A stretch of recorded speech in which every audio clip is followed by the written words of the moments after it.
The snow came for the forgotten. It fell without mercy, a heavy white blanket that pressed down on the lonely and the lost until they could no longer bear the weight. Roofs groaned. Fences vanished. The whole world went quiet, smothered under a silence as deep as a grave. Martha Ashford walked in that silence. Her shawl was a thin, useless thing against the cold.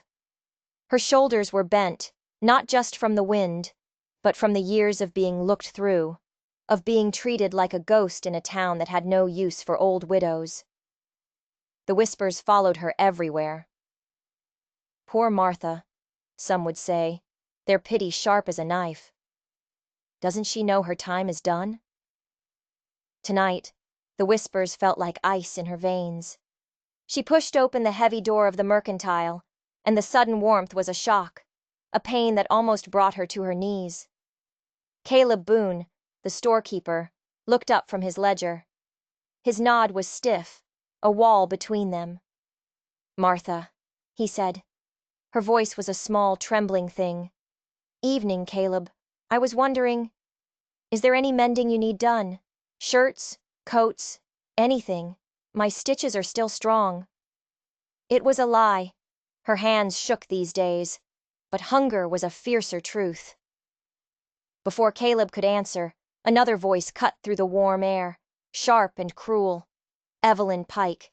Her eyes were hard little stones.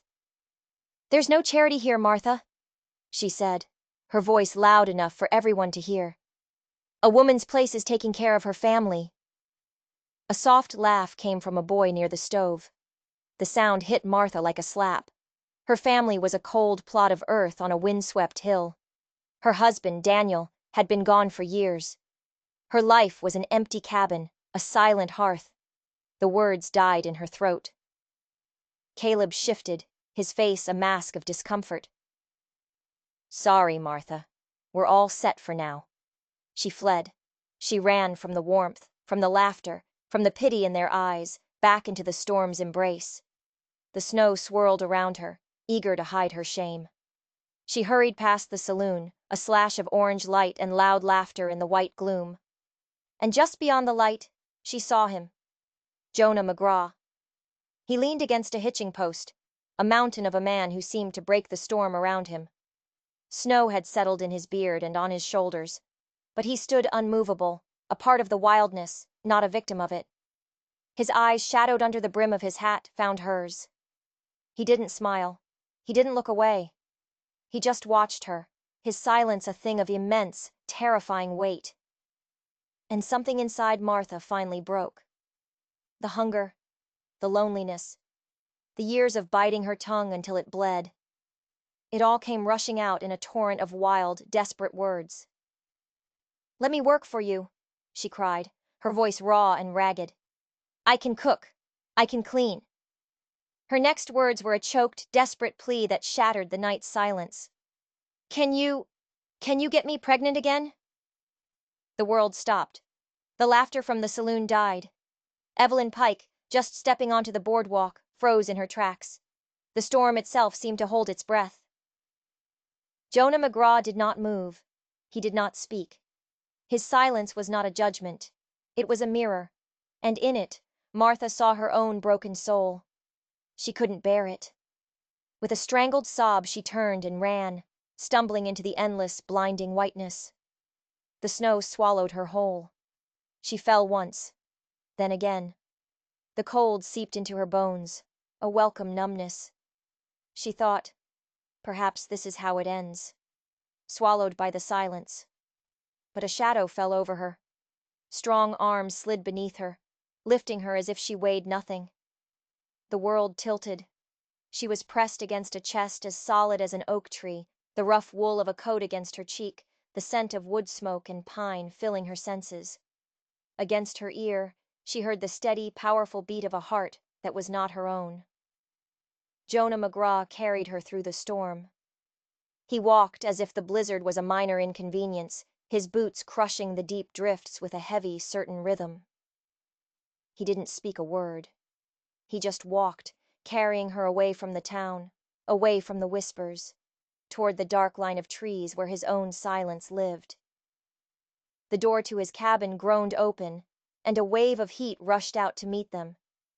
He set her down gently in a chair by the hearth, where a fire roared with life. She trembled, not from the cold anymore, but from the crushing weight of her shame. He said nothing. He moved about the small cabin with a quiet purpose.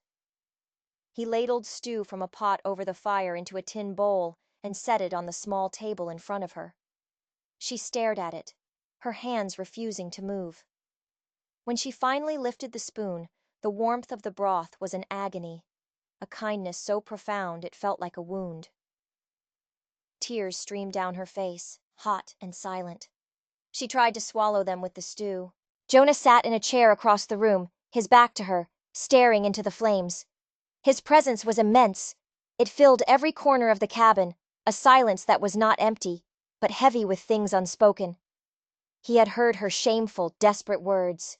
He had rescued her. And he asked for nothing. He offered no judgment. His mercy was more painful than any scorn. The hours passed. The storm howled outside, a wild beast trying to claw its way in. Martha dozed in the chair, wrapped in a rough wool blanket he had draped over her shoulders. Each time she awoke with a start, he was still there, tending the fire, a silent guardian against the night. When the storm finally quieted, she lay awake, watching him. The fire had burned low, casting a red glow on his weathered face. The lines around his eyes spoke of hardships she couldn't imagine. He was a man who carried his own storms deep inside. Morning came, pale and cold. Martha stirred, her body stiff.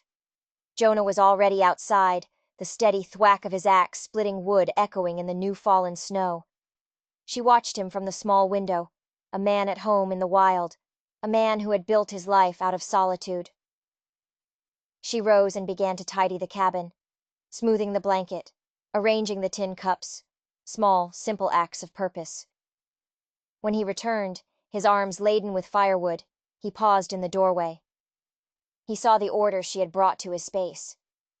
His eyes, the color of a winter sky, held a look she couldn't decipher. Then it was gone. The days fell into a new rhythm. She mended his worn shirts, her stitches small and neat. He hunted, and she cooked what he brought back. They moved around each other in a careful, silent dance. They never spoke of that night. It was a ghost that lived between them, a shared secret that bound them closer than words ever could. But the town hadn't forgotten. When she walked into the mercantile for supplies a week later, the whispers started the moment the door closed behind her. Evelyn Pike was there, her smile a thin, cruel line. "Some women will do anything for a roof over their heads," she said to the woman beside her, her voice carrying across the store. Martha's face burned, but she held her head high. She paid for her flour and salt, her hands steady. She met Evelyn's hateful stare with a cool silence of her own. She walked out of that store with her head held high, but her heart was a stone in her chest. When she returned to the cabin, Jonah was there. He looked at her face, at the tremor in her hands as she put away the supplies. He didn't ask what had happened. He didn't need to. That night, as she sat mending a tear in his coat, he did something that made her breath catch. He reached into a small wooden chest tucked under his cot. He pulled out a book. It was bound in dark, worn leather. He opened it and began to read aloud. His voice was rough from disuse, but it was steady. He read a story about a sailor lost at sea, about a man who found his way home by following a single distant star. When he finished, the silence that followed was different. It was softer, warmer. The next day, while she was sweeping the floor, her broom knocked over a loose floorboard near the hearth. Beneath it, nestled in the dark space, was a small, intricately carved wooden box. It wasn't rough-hewn like the rest of the cabin. It was fine work, made of a dark, rich wood she didn't recognize. Her curiosity was a sharp, painful thing. Her hands trembled as she lifted it. The lid was not locked. She opened it. Inside, resting on a bed of faded velvet, was a silver locket. It was tarnished with age, but the delicate engravings of a soaring hawk were still visible. She opened it. On one side was a miniature portrait of a beautiful young woman with laughing eyes and dark, wild hair. On the other side was a portrait of a man she knew, a younger man, his face unlined by grief, his smile bright and full of hope. It was her husband, Daniel. The room tilted. The air grew thin. She slammed the box shut, her heart a wild drum against her ribs. This was impossible. Daniel was dead. He had died in a mining collapse years ago, miles from here. His body had never been recovered. How could his locket, the one she had given him on their wedding day, be here? Hidden under the floor of a stranger's cabin? The silent man who had rescued her from the storm, the man who read her stories by the fire. He was no stranger. He was connected to her past. He was connected to her husband. And he had never said a word. The silence that she had found comforting now felt like a lie. A deep and terrifying betrayal.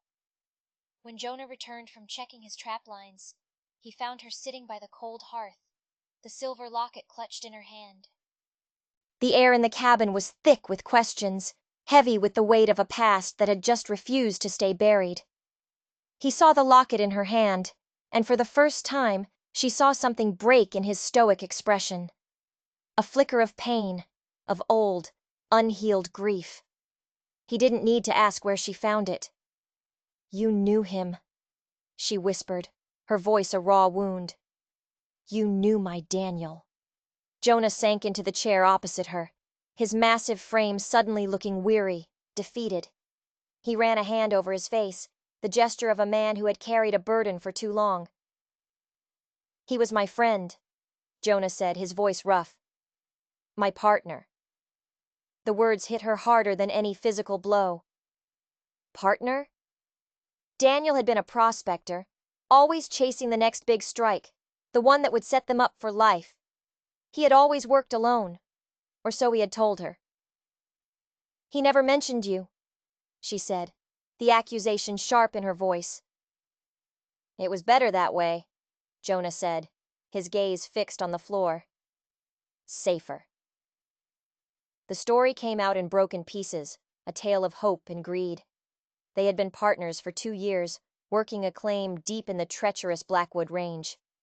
They had finally struck it rich. Not just a pocket of gold, but a vein so thick and pure it would have made them kings. "We were going to surprise you," Jonah said, his voice thick with regret. "Daniel was going to come back for you, buy the finest house in the territory. We had plans." But they weren't the only ones with plans. A third man, a financier from back east named Silas Croft, had bankrolled their expedition. When he learned the true scale of their discovery, his greed had turned monstrous. "He wanted it all," Jonah said, his voice dropping to a low, dangerous growl. "He hired men. They came for us at the claim, in the middle of the night. It wasn't a fight. It was a slaughter." He finally looked at her, and she saw the ghost of that night in his eyes. "Daniel, he fought like a lion. He gave me time to escape. He told me to run, to get to you, to protect you." He choked on the words. "The last I saw of him, he was holding them off at the mouth of the mine. Then they used dynamite. They sealed the entrance. They buried him alive." Martha felt the world dissolve into a gray, soundless roar. Buried alive. Her Daniel. Not an accident. A murder. "I was wounded," Jonah continued, his voice hollow. "I barely made it out of those mountains. By the time I recovered, Croft had taken everything. He'd filed a false claim on the mine, paid off the right people. He spread the story that Daniel had run off with the investment money, that he was a thief and a coward." He looked at the locket in her hand. "I came here, to this town. I bought this small plot of land so I could watch over you, like I promised him I would." but Croft's lies had poisoned everyone against the Ashford name. I couldn't get close. I couldn't tell you the truth without putting you in danger. Croft is a powerful man. He has eyes everywhere. His silence was not a betrayal. It was a vow. A promise kept in the shadows for years. He had lived like a hermit, a ghost on the edge of town, to honor the last words of his friend. A new terrible understanding dawned on Martha. The town's scorn, Evelyn Pike's cruelty. It wasn't just about her being a poor widow. They believed her husband was a thief. They had been punishing her for his supposed crimes. Evelyn Pike, Martha said, the name a bitter taste in her mouth. Her father was the circuit judge back then, the one who validated Croft's claim. Jonah nodded slowly. A judge can be bought, just like anyone else. The pieces of her lonely, miserable life snapped into place, forming a picture of a monstrous conspiracy. Her husband had been murdered and his name destroyed, all for gold. And the man responsible was living a life of luxury, while she was left to beg for scraps. A fire ignited in Martha's soul, a rage so hot it burned away the years of grief and shame. She was not just a widow. She was the wife of a murdered man. This Silas Croft, she said, her voice a low, dangerous whisper. Where is he now?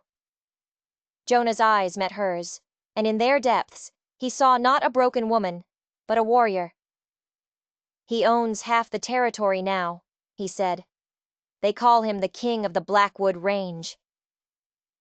Then it's time someone reminded him, Martha said, her hand closing around the cool silver of the locket, that even kings can fall. She had a new purpose, not just to survive, but to fight, to reclaim her husband's name, and to bring down the man who had taken everything from them. The silent cabin on the edge of the woods was no longer a refuge. It was a war room. The quest for justice began with a single, faded piece of paper. Tucked away in a small, locked chest, where Martha kept Daniel's few remaining possessions, was a letter. She had read it 100 times over the years, a simple, loving note he had sent her from a prospecting town called Redemption. She had always thought it was just a keepsake.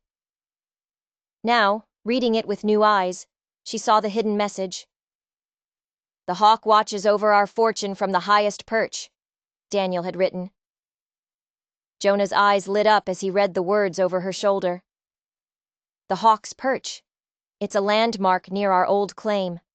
A tall, jagged rock formation that looks like a bird of prey. He pointed to a spot on a worn map he unrolled on the table. He must have hidden something there.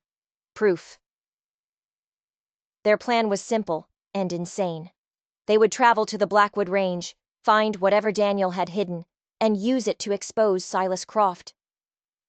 It was a journey into the heart of their enemy's territory, a place where Croft's word was law and his men were the enforcers. They prepared in secret, gathering supplies, packing what little they had. Jonah cleaned and oiled his rifle, his movements precise and deadly. Martha packed dried rations, her hands no longer trembling.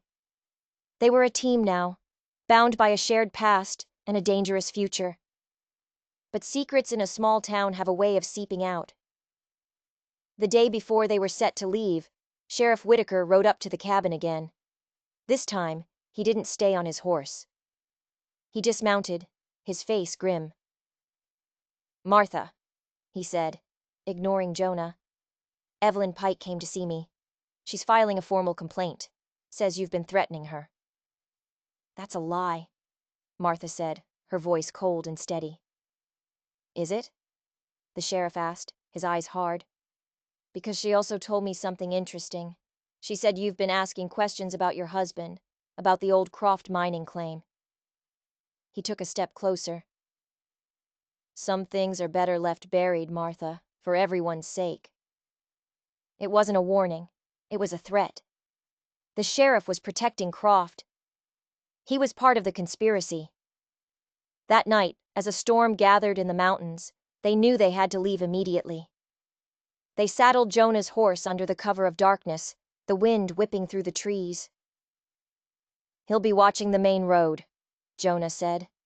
"We'll have to take the old mountain pass. It's dangerous, but it's our only chance." As they rode out, a single lamp lit up in the town below. A signal. They had been seen. The journey was a nightmare. The mountain pass was a treacherous, winding path of loose rock and sheer drop-offs. The storm broke with a furious roar, turning the trail into a river of mud. Rain lashed down, blinding them, soaking them to the bone. They rode for hours, the horse slipping and stumbling, their bodies aching with cold and exhaustion. At dawn, as the storm finally broke, they stopped to rest in a small sheltered cove. That's when they saw them. 3 riders, silhouetted against the rising sun on the ridge behind them. The sheriff and 2 of Croft's men. They had been followed. "They're trying to box us in," Jonah said, his hand resting on his rifle. "They know where we're going." There was no time to rest.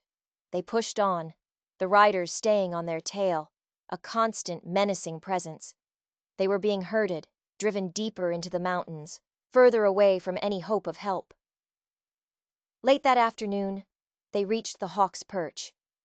It was just as Jonah had described, a towering spire of rock that clawed at the sky. They dismounted, their eyes scanning the area for any sign of what Daniel might have hidden. "There," Martha said, pointing to a small, dark opening near the base of the rock, almost completely concealed by a thick growth of thorny bushes. A small cave. Inside, the air was cold and damp. After their eyes adjusted to the gloom, they saw it. A small iron lockbox, rusted but intact, tucked away in a crevice. But as Jonah reached for it, a voice echoed from the mouth of the cave. "I'll take that." Sheriff Whitaker stood there, his pistol aimed directly at Jonah's heart. His 2 deputies flanked him, their rifles raised. They had walked right into a trap. "You've been a thorn in my side for years, McGraw," the sheriff said, a cruel smile twisting his lips. "Living up here, watching. I always knew you were a loose end." "You were there," Jonah said, his voice a low growl. "You were one of Croft's men that night." The sheriff laughed. "I was the one who lit the fuse. Daniel Ashford was a fool. He thought he could outsmart us, just like you." He gestured with his pistol. "Now, give me the box." Jonah didn't move. Martha's mind raced. They were trapped, outgunned. There was no escape. Then she saw it. A glint of metal high up in the cave wall. A length of old, rusted mining chain, left behind years ago, was wrapped around a loose rock outcropping directly above the sheriff. It was a long shot, a desperate, impossible chance. She had to create a diversion. "You'll never get away with this," Martha said, her voice ringing with a conviction she didn't feel. "The truth will come out." The sheriff sneered. "The truth is whatever Silas Croft says it is. And he says your husband was a thief. That's the story that will be written in the history books." As he spoke, Martha's eyes locked with Jonah's. She gave a slight, almost imperceptible nod toward the chain. Jonah understood instantly.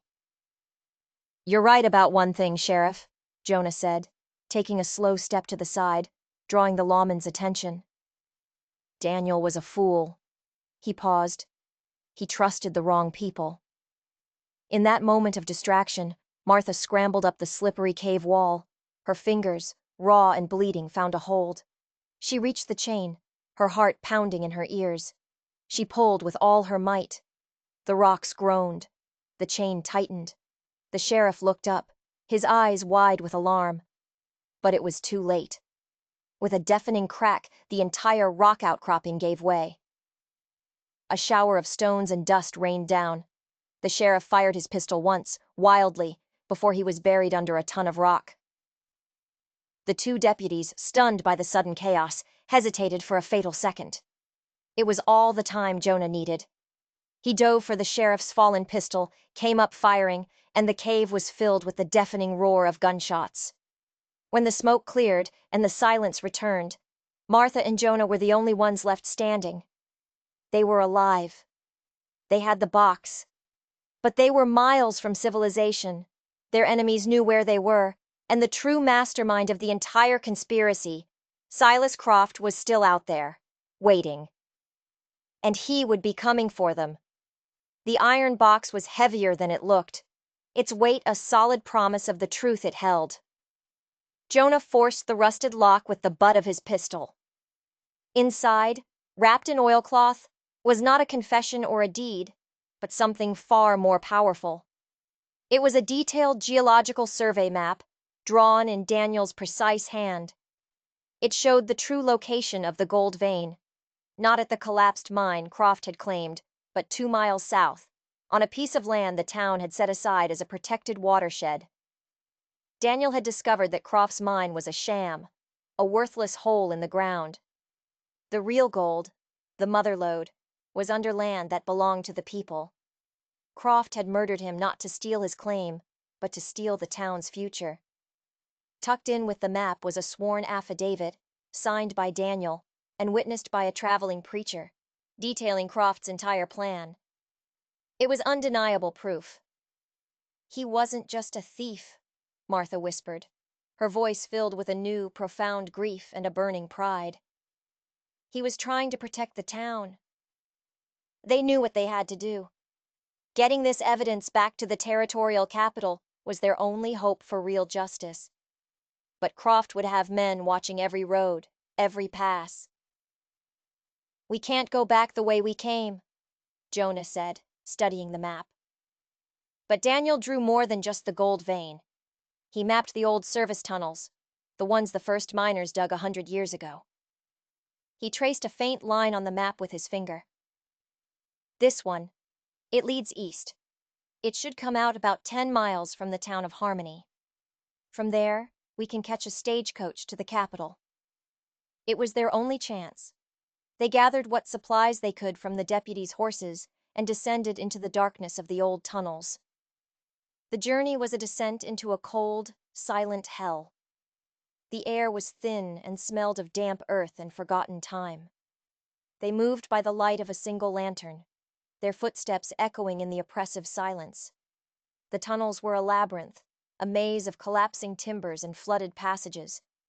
More than once they thought they were lost, that they would die there in the dark, their secret buried with them. But Daniel's map was their guide. His careful notes, his precise drawings, led them through the darkness. It was as if he was there with them, guiding them, protecting them. After 2 days underground, they saw it. A faint sliver of light. They had made it. They emerged into the bright, blinding sunlight, their bodies aching, their clothes caked in mud, but their spirits unbroken. The town of Harmony was just as Jonah had predicted. They sold one of the horses for cash, bought clean clothes, and booked passage on the next stagecoach to the capital. As they sat in the dusty, rocking coach, watching the mountains recede in the distance, a sense of fragile hope began to bloom in Martha's chest. They had the proof. They had survived. Justice was finally within their reach. But as the stagecoach pulled into a small way station for a change of horses, Martha's blood ran cold. Standing on the porch, his expensive suit immaculate, a cold smile on his face, was Silas Croft. He wasn't alone. He was flanked by 6 men, their hands resting on their pistols, their eyes as hard and merciless as a winter frost. They had been expected. The trap hadn't been in the mountains. It was here. "You've been a great deal of trouble, Mrs. Ashford," Croft said, his voice a low, silky purr of menace. "You and your pet mountain man." He gestured to the iron box Jonah was carrying. "I believe you have something that belongs to me." The other passengers on the stagecoach scrambled for cover, their faces pale with terror. The driver held his hands high in the air. Jonah and Martha were surrounded. There was no escape. "It's over," Croft said, taking a step forward. "Give me the box, and I might let you live out your final years in peace. Refuse, and your story ends here, in the dust."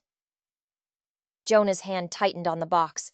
Martha could feel the heat of the sun on her face, could hear the frantic beat of her own heart. This was it, the final stand.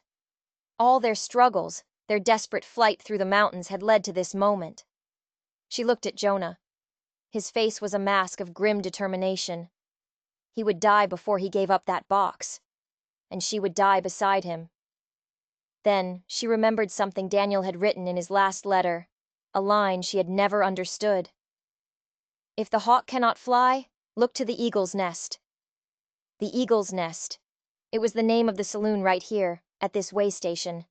It wasn't just a turn of phrase. It was a final, desperate instruction. The eagle, she whispered to Jonah. Look for the eagle. While Croft's men focused on Jonah, Martha's eyes darted to the saloon. Above the swinging doors was a crudely carved wooden eagle, and just beneath it, sitting in a rocking chair on the porch, was a man she recognized from the affidavit, the traveling preacher who had witnessed Daniel's signature. He wasn't just a random witness. He was a failsafe. Martha took a deep breath. She had one last desperate card to play. You're right, Mr. Croft, she said, her voice ringing out, clear and strong, for all to hear. The story does end here, but it's not our story that's ending. It's yours. She turned to the preacher. Father Michael, I believe you have a copy of a certain legal document you've been holding for a friend. The preacher looked up, a slow smile spreading across his face. He reached into his coat and pulled out a familiar oilcloth-wrapped packet. I surely do, Mrs. Ashford. I was beginning to wonder when you'd come to claim it. Silas Croft's face, which had been a mask of triumphant greed, dissolved into a canvas of pure, unadulterated shock. He had accounted for everything, the sheriff, the mountains, the tunnels. But he had never accounted for a small-town widow's unshakable faith in her husband's final words. Croft's men looked at him, their confidence wavering. The situation had suddenly become complicated. It was one thing to gun down two fugitives in the middle of nowhere. It was another thing entirely to murder a man of the cloth in front of half a dozen witnesses. In that moment of hesitation, Jonah acted. He threw the heavy iron box with all his might, not at Croft, but at the two men closest to him. The box hit them with a sickening thud, sending them sprawling into the dust. In the same motion, Jonah drew the pistol he had taken from the sheriff and opened fire. The quiet way station erupted into a storm of chaos and gunfire. Martha scrambled for cover behind an overturned water trough, her heart hammering against her ribs. The preacher, Father Michael, calmly walked into the saloon and emerged a moment later with a double-barreled shotgun. The fight was brutal and short. Jonah moved with a deadly grace, a man who had been holding back a storm of violence for years. When the smoke cleared, Silas Croft lay in the dust, his reign of terror over. The aftermath was a blur. The territorial marshals were called. The two sets of evidence, the one Martha and Jonah had carried, and the one the preacher had protected, were undeniable.